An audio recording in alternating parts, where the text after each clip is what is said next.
Okay, here you go. This is the Xeon 10S relocation instruction. As you can see, I've already disassembled the top. This is done by removing these 45mm T with the T45. Just take these guys out. Then you will remove the plate that is located on here on the top and unscrew with a 13mm wrench. You unscrew these copper plates and then basically the top falls off. The only thing that is still attached is the ground wire for the engine. On this side, this is where you'll then mount the relocation wires. You can see I have already done that, and the relocation kit I'm using came from Warren, so it's gonna look all stock.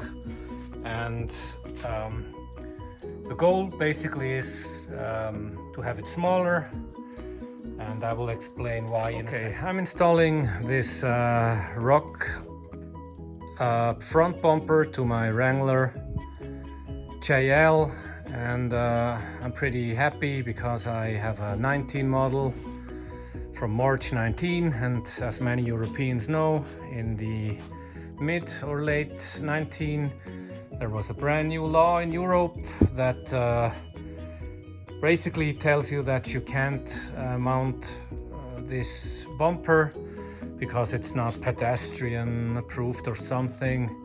It seems the government has some kind of valid data, scientific data, that people get hurt if you hit them with a steel bumper instead of like this plastic bumper. But we also have solutions for that. There is a brand new ROX front bumper that you can mount in Europe, and it comes with all the necessary papers to have this approved by the government.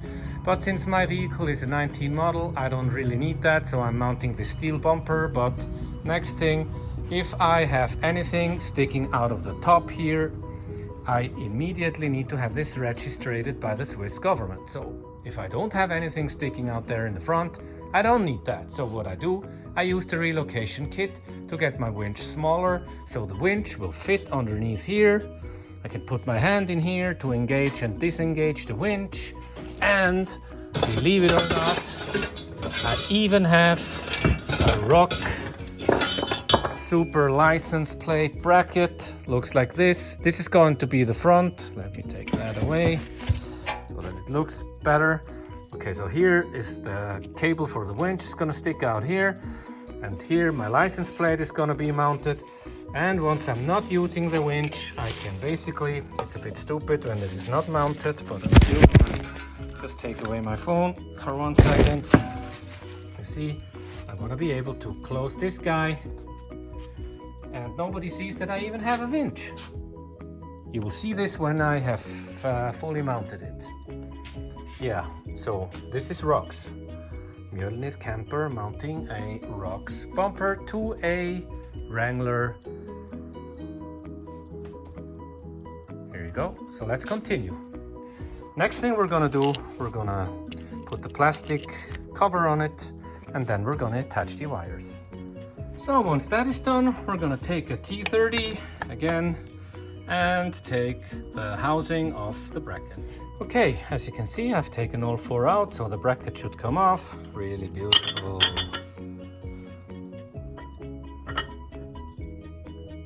Yeah. I think this is okay. Yeah, it's gonna look like this. You're probably wondering, why is he putting that back on? I mean, it's easier to sort of skip it, but then what's gonna happen is this guy's gonna fall out and this guy's gonna fall out, and yeah.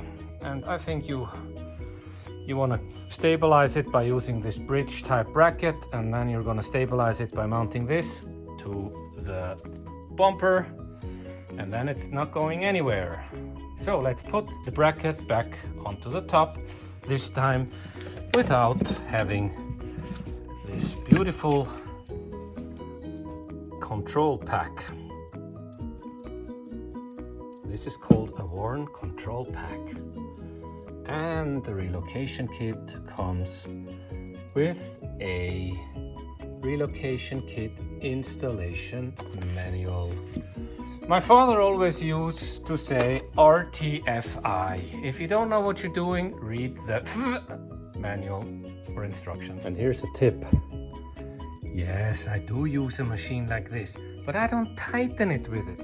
Because if you tighten it with it, you haven't got a clue what you're doing. So tighten it as much as you can and then just take this manual ratchet and fix it up with that.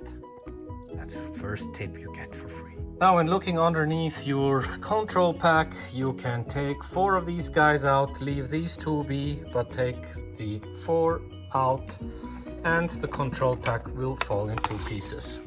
Next thing you're gonna wanna do is you remove these copper connectors that you just recently took from here, you remember? You're just gonna take these guys away. Voila, they're gone.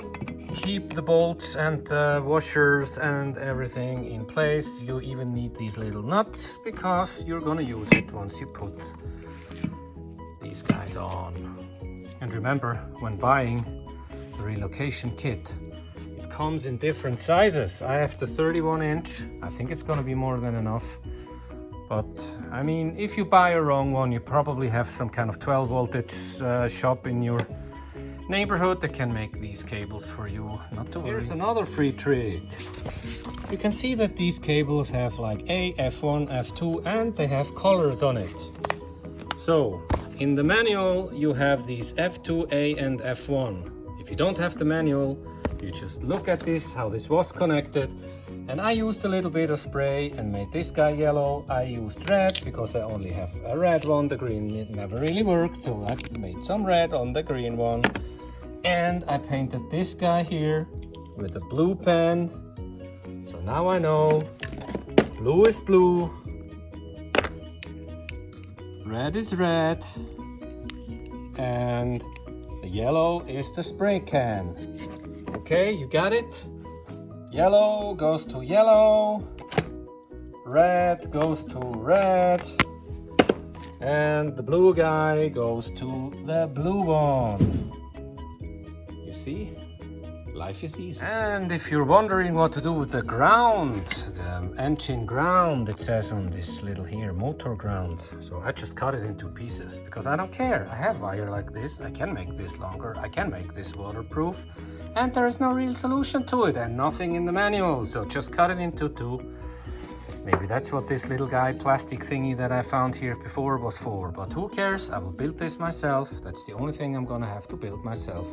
The rest is put back together, will now fit into my bumper, and I will continue this video once the bumper is on the car and I know where to put the relocation kit. Before that, I'm not gonna mount the wires unless I have this box next to something inside of my bumper, which is also a possibility because it came with this beautiful bracket. This is a worn bracket that will basically be used to hold my control pack. Yeah, that's what it was, control pack. So this is kind of a control pack bracket. Or maybe I'll put this inside here somewhere, or somewhere where the inside of the car. You have to decide. Enough space. And this is how this beautiful winch looks once it has been attached to this beautiful rock bumper. I'm still able to access the bolts where this is attached to the car.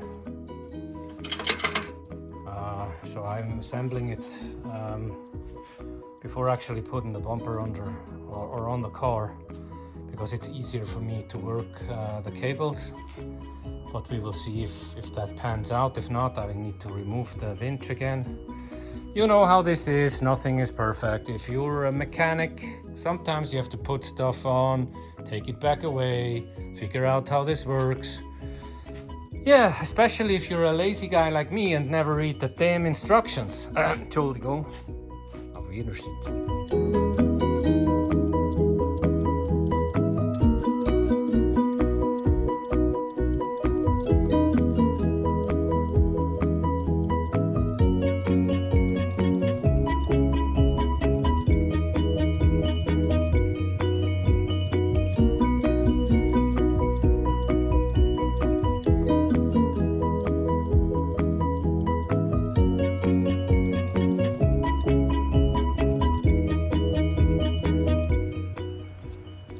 Okay, the winch has been mounted and it's pretty well hidden.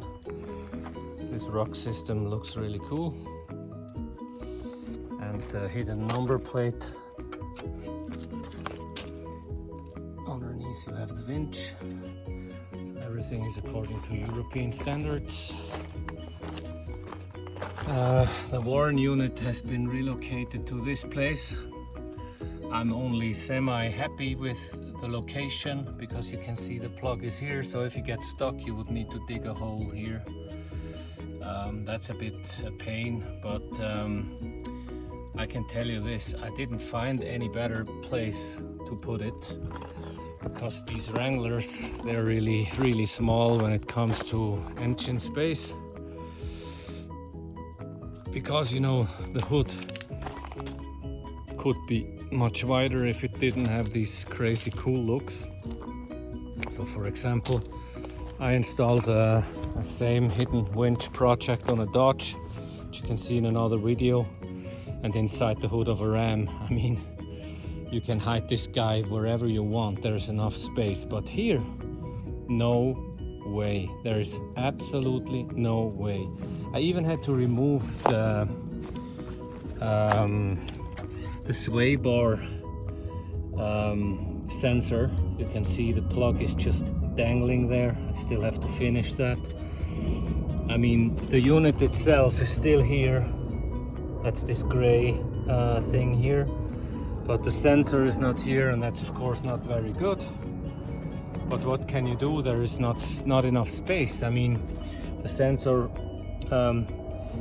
was sticking like 3 centimeters towards the winch, so it's either break it off or take it off.